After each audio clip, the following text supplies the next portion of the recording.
नमस्कार, मैं हूं पुण्य प्रसून वाजपेयी। दस्तक में आपका स्वागत है। खबरें बहुत तेजी से इस देश के भीतर सत्ता के मिजाज से बदलना चाहती हैं।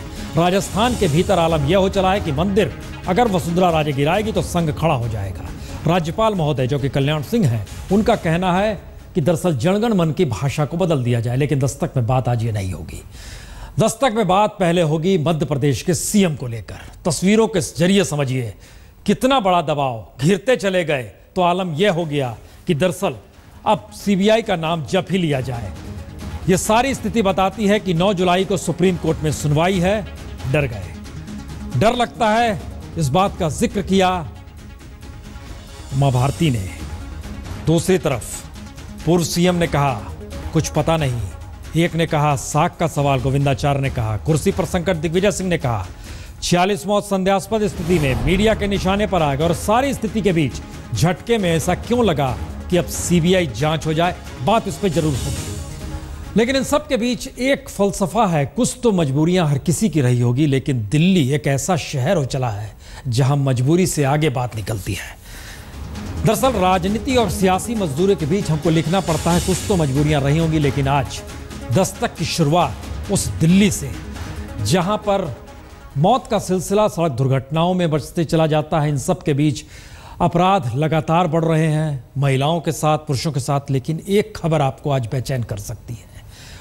जन्म हुआ, उम्र 1 दिन, और उसके लिए दिल्ली के बड़े सरकारी अस्पतालों में जो केंद्र सरकार के अधीन है, एक बेड नहीं, उसकी मौत हो जाती है। रिपोर्ट देखिए। अस्पतालों की ये पर्चियां बतलाती हैं कि बेड नहीं है तो इलाज नहीं हो सकता। जी, पहली पर्ची है दिल्ली के कलावती अस्पताल की और दूसरी पर्ची है दिल्ली के प्रसिद्ध राम मनोहर लोहिया अस्पताल की। और जिसके लिए अस्पताल का बेड चाहिए उसकी उम्र है महज 1 दिन। तो दिल्ली के नक्शे पर यह है 1 दिन के नवजात की जिंदगी से मौत की यात्रा तक की स्थिति। और ये मौत और किसी ने नहीं बल्कि अस्पतालों ने ही दे दी। मुस्कान से रेफर किया इन्होंने कलावती हॉस्पिटल। कलावती वालों ने मना कर दिया कि हमारे पास जगह नहीं है, इसको कहीं भी ले जाओ। उन्होंने फिर आरएमएल के लिए बोला कि आरएमएल में ले जाओ, हमारे पास जगह नहीं है, या आरएमएल ले जाओ। फिर हम आरएमएल में ले गए, उन्होंने भी मना कर दिया कि हमारे पास जगह नहीं है, इसको चाहे एम्स में ले जाओ चाहे किसी दूसरे हॉस्पिटल में ले जाओ। 1 दिन का ये मासूम जिंदगी की आस में 4 घंटे तक दिल्ली के 4 अस्पतालों में चक्कर लगाता रहा। लेकिन घर वालों की जेब में पैसा नहीं था, मोबाइल में सिफारिशी नंबर नहीं था, लिहाजा इलाज मिल नहीं पाया। बच्चा रविवार को बुद्ध विहार के मुस्कान नर्सिंग होम में पैदा हुआ। परिवार में खुशी थी, लेकिन बच्चा प्रीमेच्योर था तो पैदा होने के अगले दिन ही इलाज की जरूरत पड़ गई। नर्सिंग होम ने इलाज के लिए 10,000 रुपए रोज के मांगे। पैसा नहीं था तो घरवाले बच्चे को लेकर सरकारी अस्पताल की दिशा में बढ़ गए। एम्बुलेंस में बैठ गए, पहुंचे कलावती अस्पताल। अस्पताल में डॉक्टर ने देखा, लेकिन पर्ची पर लिख दिया बेड नहीं है तो इलाज हो नहीं सकता। राम मनोहर लोहिया अस्पताल ले जाइए। बच्चे को लेकर सभी आरएमएल पहुंचे। वहां भी कह दिया गया बेड नहीं है। कहा गया एम्स ले जाइए, या फिर किसी ने कहा एलएनजेपी में ले जाइए। और उसके बाद एम्बुलेंस से घूमते घूमते बच्चा जब एलएनजेपी अस्पताल पहुंचा तो डॉक्टर के देखने से पहले ही बच्चे की मौत हो चुकी थी। पहुंचने पे जो भी एम्बुलेंस के पर्सनल थे उन्होंने इंसिस्ट किया कि पेशेंट को आके एम्बुलेंस में ही कोई रिससिटेट करे। मीनवाइल सीएमओ ने पीडियाट्रिक मेडिसिन के रेजिडेंट्स के साथ मिलके उसको कैजुअलिटी में अंदर बुलाया और तब तक बच्चा ऑलरेडी काफ़ी देर पहले उसकी मृत्यु हो चुकी थी। यानी संवेदनशीलता कहीं नहीं दिखी और समझ यही आया खेल रुतबे का है। लेकिन गरीब आदमी करे तो क्या करे, क्योंकि उसे तो भरोसा सिर्फ सरकारों पर है, जो गरीब को यही सपना दिखाकर सत्ता में आती है कि 2 जून की रोटी मिलेगी और जरूरत पर इलाज भी मिल जाएगा। लेकिन हॉस्पिटल की दहलीज पर पहुंचकर भी जिंदगी की डोर सिर्फ इसलिए टूट जाए क्योंकि इलाज वक्त पर नहीं मिल पाया, वह भी दिल्ली में, तो इससे ज्यादा शर्मनाक और हो क्या सकता है। जाहिर सी बात है डॉक्टर्स की तरफ से और सरकारी अस्पताल की तरफ से लापरवाही तो की गई है, लेकिन इसका हर्जाना भुगतना पड़ा उस नवजात बच्चे को। अब सवाल ये खड़ा होता है कि केंद्र सरकार और राज्य सरकार के अधीन ये तमाम सरकारी अस्पताल अपनी इस आदत को आखिर कब सुधारेंगे। कैमरा पर्सन संजय सिंह के साथ पंकज जैन, दिल्ली, आज तक। खत्म होते सरोकार के बीच सत्ता भी किस रूप में मनमानी करने लगती है, ये पहचान दिल्ली में जिस रूप में भी देखी है आप, लेकिन इसका तकाजा भोपाल में नए तरीके से दिखाई दिया गया। जो मुख्यमंत्री कल तक जिन बातों का जिक्र कर रहा था, रात में नींद नहीं आई और सुबह होते ही स्थितियां बदल गई। कल क्या कहा, आज क्या कहा, दोनों के बीच संवैधानिक लकीर भी खींची जा सकती है और किसी सीएम को यह भी कहा जा सकता है, वारे सीएम। हमने तब से उस जांच से संबंध तोड़ दिया क्योंकि हाईकोर्ट के निर्देशन में, मार्गदर्शन में, उनके मॉनिटरिंग में जांच हो रही। सुप्रीम कोर्ट ने भी जांच को ठीक माना और ये कहा कि जांच ठीक चल रही है और किसी को देने की आवश्यकता नहीं है। अब राज्य सरकार बीच में कहीं नहीं है। मैं इतना विनम्रता के साथ कहना चाहता हूं कि लोकतंत्र लोकलाज से चलता है। पिछले दिनों जो प्रश्न खड़े हुए उनका उत्तर निष्पक्षता के साथ मिले, ये जरूरी है। जब जांच हाईकोर्ट के मॉनिटरिंग में हो रही है और एक फैसला हाईकोर्ट ने दिया, सुप्रीम कोर्ट ने दिया, तो उस फैसले के खिलाफ जाकर राज्य सरकार हाईकोर्ट के ऊपर नहीं हो सकती, सुप्रीम कोर्ट के ऊपर नहीं हो सकती। लोकतंत्र में शासक को जो जनता का सेवक होता है, संदेह से परे होना चाहिए। जो सवाल उठाए गए उनका समाधान जरूरी है। मैं ये मानता हूं कि जनता के मन में भी सवाल खड़े हुए हैं। जनता जानना चाहती कि आखिर क्या है। मेरा केवल इतना कहना है कि जिस जांच से हाईकोर्ट इनकार कर चुका है, सीबीआई की जांच से सुप्रीम कोर्ट इनकार कर चुके हैं, आज अगर मैं कहता हूं कि सीबीआई की जांच हो तो ये हाईकोर्ट की अवमानना भी होगी, ये अविश्वास भी होगा। और इसलिए मैं जनमत के आगे शीश झुकाता हूं और माननीय हाईकोर्ट को एक अनुरोध पत्र भेज रहा हूं कि व्यापम मामले की जांच वो सीबीआई से कराने की कृपा करें। इस दौरान जो दुर्भाग्यपूर्ण मृत्यु हुई है, मेरा निवेदन रहेगा कि उनकी जांच भी होनी चाहिए। और शाम में पत्र भेज दिया गया सीबीआई जांच के लिए। अब यहां से सवाल दिल्ली आ गया।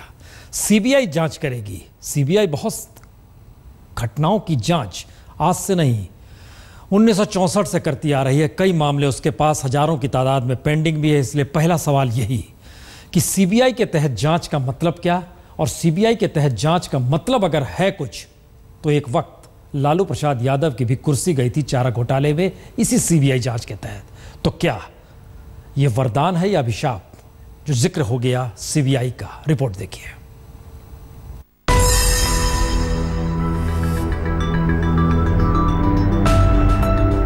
तो अब सीबीआई जांच करेगी व्यापम के उस घोटाले की जो 7 बरस तक चलता रहा। 76 लाख छात्रों ने साल दर साल यह सोचकर परीक्षा दी कि कंपटीशन है, पास होंगे तो भर्ती होगी, लेकिन पर्दे खुली तो पता चला व्यापम तो मंत्री, नेता, नौकरशाह, पुलिस अधिकारी और दलालों के नेक्सस से चलता है और कंपटीशन पैसे लेकर भर्ती करने कराने का हो चला है। और फिर शुरू हुआ मौत का सिलसिला जो बीते 5 बरस से आज तक जारी है। और सीबीआई को इसी तह में पहुंचना है कि सरकार की नाक तले कैसे व्यापम धंधे में बदल गया और कैसे मौत दर मौत होती चली जा रही है। जनता जानना चाहती कि आखिर क्या है, और इसलिए मैं जनमत के आगे शीश झुकाता हूं और माननीय हाईकोर्ट को एक अनुरोध पत्र भेज रहा हूं कि व्यापम मामले की जांच वो सीबीआई से कराने की कृपा करें। तो सीएम ने फैसला किया, लेकिन 3 सवाल अब निकल चुके हैं। पहला, क्या मौत का सिलसिला थम जाएगा? दूसरा, क्या ताकतवर लोगों तक सीबीआई पहुंच जाएगी? और तीसरा, क्या सीमित वक्त में सीबीआई चार्जशीट दाखिल कर देगी? यानी अब सवाल सीबीआई की जांच में उस तेजी का आ खड़ा होगा जिसके आश्रय सीएम शिवराज का दामन कितना साफ है या कितना दागदार है, वो साफ उभर कर आए। क्योंकि याद कीजिए, चारा घोटाले की फाइल अभी भी सीबीआई ने बंद नहीं की है, लेकिन लालू की कुर्सी चारा घोटाले की सीबीआई जांच के वक्त ही गई। सोहराबुद्दीन एनकाउंटर को लेकर सीबीआई जांच ने ही एक वक्त गुजरात सरकार की आंखों की नींद उड़ा दी थी। और पिछले दिनों कोयला घोटाले में पूर्व प्रधानमंत्री मनमोहन सिंह से सीबीआई की पूछताछ ने भी कांग्रेस की नींदें उड़ा दी। तो क्या सीबीआई जांच का फैसला लेने में सीएम शिवराज रात भर सोए नहीं, वह महत्वपूर्ण है, या फिर सीबीआई अब शिवराज की नींद चुरा लेगी, यह महत्वपूर्ण है? मैं बचता नहीं रहा, मैं रात भर जगता रहा। रात में मैंने पूरी गंभीरता से विचार किया और मुझे लगा कि आवश्यक हो गया है कि अब यह जांच सीबीआई करे। तो शिवराज चाहे रात भर ना सोए हों, लेकिन अब संकेत तो यह है कि फैसले लेने तक ही शिवराज की नींद गायब रही, क्योंकि सीबीआई की फाइलों को पलटे तो जांच की फाइलों से सीबीआई यूं भी दबी हुई सी लगती है। सीबीआई का हाल यह है कि 31 मई 2014 तक, यानी 1 बरस पहले तक 1122 आपराधिक मामले सीबीआई के पास विचाराधीन हैं। इनमें से 11 मामले 3 साल से ज्यादा से पेंडिंग थे। और भ्रष्टाचार संबंधी मामलों की बात करें तो 6562 मामले अलग अलग सीबीआई अदालतों में पेंडिंग है। यानी सीबीआई हर मामले को अंजाम तक पहुंचा पाए ऐसा भी नहीं है। और कई बार तो ऐसा भी हुआ जब घोटाले की जांच कर रही कमेटी ने सीधे सवाल उठाए मगर सीबीआई के हाथ खाली रहे। मसलन याद कीजिए, कॉमनवेल्थ घोटाले की जांच में सीबीआई ने अगस्त 2012 में लाली मामले और फिर फरवरी 2013 में बारामूला फ्लाईओवर मामले में क्लोजर रिपोर्ट दाखिल कर दी। ललित नारायण मिश्र हत्याकांड की जांच 36 बरस बाद भी पूरी ना हो पाई। बिहार के चर्चित बॉबी कांड का पूरा केस उलट दिया गया। इसी तरीके से शिल्पी गौतम हत्याकांड को भी सीबीआई सुलझा नहीं पाई। तो क्या सीबीआई जांच शिवराज के लिए वरदान है या फिर मुश्किल भरा रास्ता? क्योंकि झटके में सीबीआई का मतलब राज्य सरकार की हदें खत्म होना भी है और केंद्र सरकार की निगरानी में अब शिवराज के आने का भी है। क्योंकि सीबीआई के तोता होने का परसेप्शन अभी बदला नहीं है। शायद इसीलिए कांग्रेस चाहती है कि सीबीआई जांच तो करे लेकिन सुप्रीम कोर्ट की निगरानी में करे। तो जो हमारी मांग है, माननीय उच्चतम न्यायालय के द्वारा नियुक्त एसआईटी के माध्यम से होना चाहिए। मसला बहुत साफ है, अदालत की निगरानी होनी चाहिए।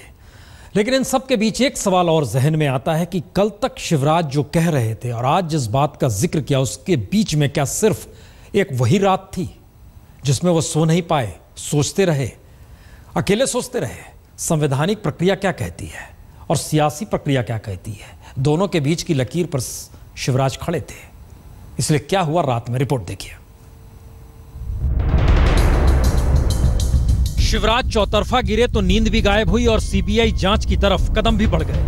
मैं विनम्रता के साथ ये कहना चाहूंगा कि मैंने पूरी कोशिश की मुख्यमंत्री बनने के बाद। तो क्या शिवराज ने सीबीआई जांच का निर्णय रात भर जागकर खुद ही ले लिया या फिर दिल्ली ने ही शिवराज की नींद उड़ा दी? क्योंकि जिस तर्ज पर मध्य प्रदेश के 3 पूर्व सीएम उमा भारती, बाबूलाल गौर और दिग्विजय सिंह ने अपने अपने संकेतों से शिवराज को घेरा और गोविंदाचार्य ने शिवराज की साख पर सवाल उठा दिए, उसने शिवराज के सामने सियासी संकट तो पैदा किया ही। और आज तक के पत्रकार की संदेहास्पद हालात में मौत के बाद देश भर के मीडिया की घेराबंदी ने भोपाल में बेचैनी पैदा कर दी। लेकिन शिवराज को असल डोज दिल्ली से इस संकेत के तौर पर मिली कि 3 दिन बाद ही सुप्रीम कोर्ट 9 जुलाई को सुनवाई के दौरान सीबीआई से जांच के आदेश सुओ मोटो लेकर दे सकती है और तब सुप्रीम कोर्ट सीबीआई जांच को अपनी निगरानी में भी रख सकती है। और यहीं से शिवराज सिंह चौहान के पांव डगमगाए, क्योंकि सुप्रीम कोर्ट के फैसले का मतलब होता सीएम शिवराज की साख पर बट्टा लगना। एसटीएफ की जांच की सारी फाइलों को एक झटके में सीबीआई को सौंप देना। तो कल तक जो शिवराज सीबीआई जांच की सिफारिश को अपनी हद से बाहर कह रहे थे, वही शिवराज सिंह चौहान आज सुबह यह सोचकर पलटे कि उनकी छवि दागदार नहीं दिखेगी। एसटीएफ की कार्रवाई और एसआईटी की जांच को पटरी पर लाने का वक्त मिल जाएगा, चाहे उसकी एवज में उनकी डोर दिल्ली के हाथ में बंधी हुई सी नजर क्यों ना आए। यानी एक वक्त दिल्ली के सामने कद्दावर सीएम के तौर पर खड़े होने वाले शिवराज और बीजेपी के दागदार होते सीएम वसुंधरा और रमन सिंह के बीच अपनी छवि साफ बनाए रखने की पहचान वाले शिवराज को अब दिल्ली के सामने हाथ बांधकर खड़ा होना होगा, क्योंकि अब राज्य पुलिस की भूमिका खत्म होगी, जो अभी तक एसटीएफ के लिए काम करते हुए शिवराज के भी अधीन थी। यानी जो शिवराज अभी तक बीजेपी के तमाम सीएम में सबसे मजबूत थे, वो कमजोर से दिखाई दिए। जिस शिवराज के पीछे संघ परिवार पूरी ताकत से खड़ा था, उसका नैतिक आधार भी कमजोर पड़ गया।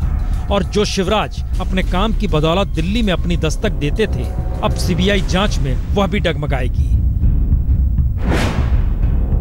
और बीजेपी का संकट यह है कि उसके तीनों इक्के कटघरे में इस दौर में आकर खड़े हो गए हैं। इसकी बारीकी को समझे तो बीजेपी जो कल तक अपने छत्रपों को ताकत दिल्ली से देती थी, बीते 1 महीने में वही छत्रप दिल्ली के रहमो करम पर आ टिके, क्योंकि राजस्थान की सीएम वसुंधरा ललित गेट में फंसी, छत्तीसगढ़ के सीएम रमन सिंह धान घोटाले में दागदार होते दिख रहे हैं और व्यापम के दायरे में राज्य से बाहर जांच की सिफारिश मध्य प्रदेश के सीएम शिवराज को करनी पड़ी। हाई कोर्ट को एक अनुरोध पत्र भेज रहा हूं कि व्यापम मामले की जांच वो सीबीआई से कराने की कृपा करें। सीबीआई शब्द एक ऐसा है जो जाहिर है कम से कम विसिल ब्लोअर की जान तो नहीं लेगा, क्योंकि राज्य में एसटीएफ का मतलब राज्य की पुलिस ही होती है, और राज्य के कर्ता धर्ता अगर और उन्हीं के मातहत जो चलने वाला विभाग हो और वहीं पर गड़बड़ी हो तो इसके कई मतलब निकाले जाते हैं। बहुत कम लोग जानते हैं कि विसिल ब्लोअर की भी हत्या इस दौर में हुई है या मौत हुई है।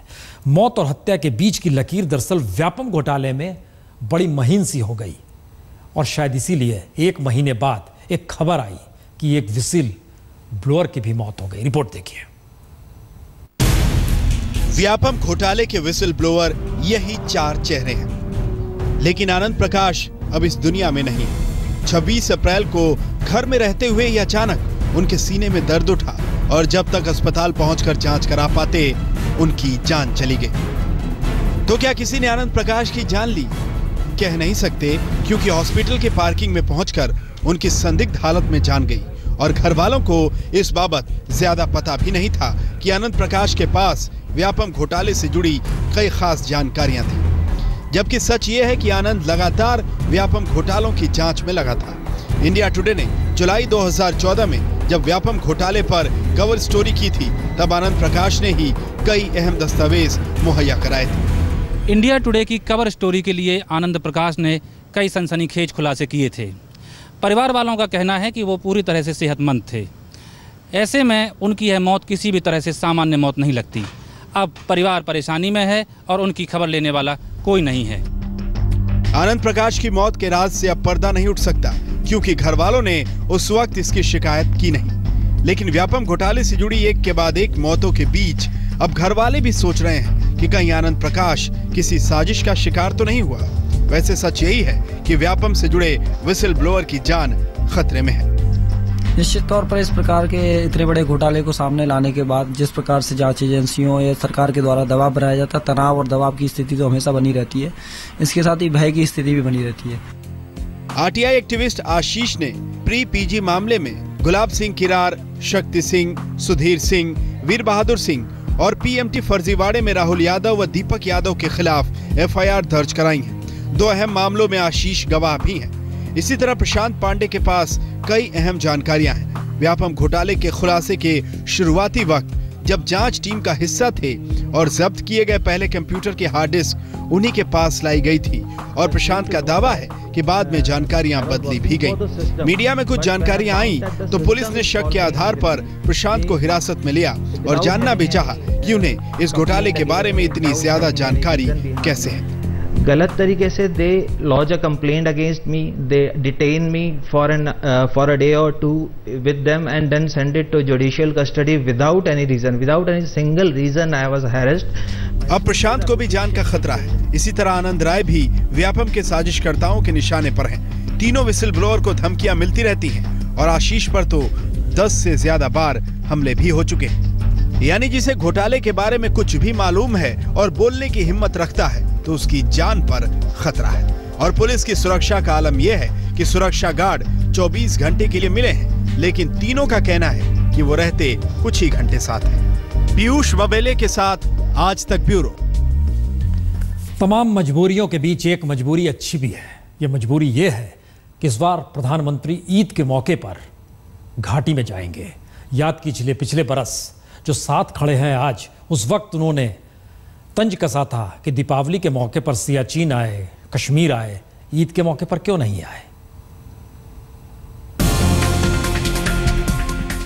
9 जुलाई को प्रधानमंत्री मोदी रूस के उफा में पाकिस्तानी प्रधानमंत्री नवाज शरीफ से मुलाकात करेंगे, तो 17 जुलाई को ईद के मौके पर पहली बार श्रीनगर पहुंचेंगे।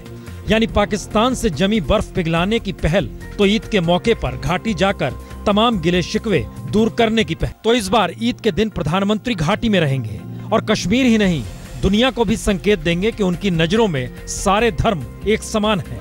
वैसे यह भी संयोग है कि पिछले ईद में जो पीडीपी बीजेपी की विरोधी थी, इस ईद में बीजेपी के साथ जम्मू कश्मीर में सत्ता चला रही है। तो इस बार ईद पर 2-2 चांद निकलेंगे, एक ईद का चांद तो दूसरा सियासी चांद।